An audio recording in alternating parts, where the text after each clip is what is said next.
Alright, so this is the if statement worksheet number 4. This is part of your first practice quiz. I gave you 2 worksheets and then a written practice program. So this is the second worksheet. It says rewrite the following if statements so that any compile or syntax and logical errors are fixed and so they follow our class coding standards.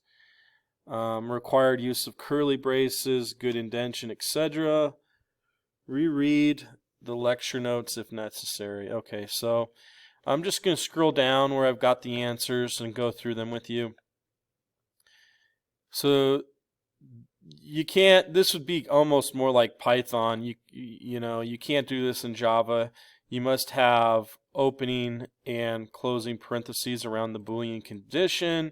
If it's true, I tell everybody to put braces around your Boolean conditions. So inside that it will read, it'll do the println hello.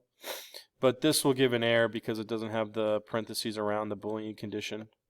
This one right here, the error is a semicolon at the end of the Boolean condition. Can't do that. Well, you can, it just never... You don't want to end a Boolean condition with a semicolon. So I have an opening brace and a closing brace around my Boolean condition, and then inside of it says x is greater than y squared. Next up, this one looks okay, except for the fact that you can't do an equal sign inside a Boolean condition because this is not a Boolean condition. It's trying to actually assign the num variable to 3.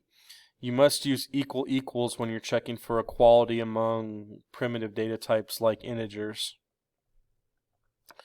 So you want to say equals equals right here. I'll go through dot equals later on in the semester as well. So just equals equals is fine. Next up, this looks right to the human eye because it's just saying, hey, I want a number that's greater than 3 and less than 10. But the computer doesn't understand that, so you have to say if it's less than 3 and the number is less than 10, then print over here. So you need to have a compound operator, and because this is a compound Boolean condition, I guess you'd call it, and so you need a logical operator in there to check for both of these. Same kind of goes with this one. You have to have number greater than 5 or number less than 0. This is kind of a screwed up one. This is what we're given, so this is what we have to work with. I wouldn't write my code ever like this.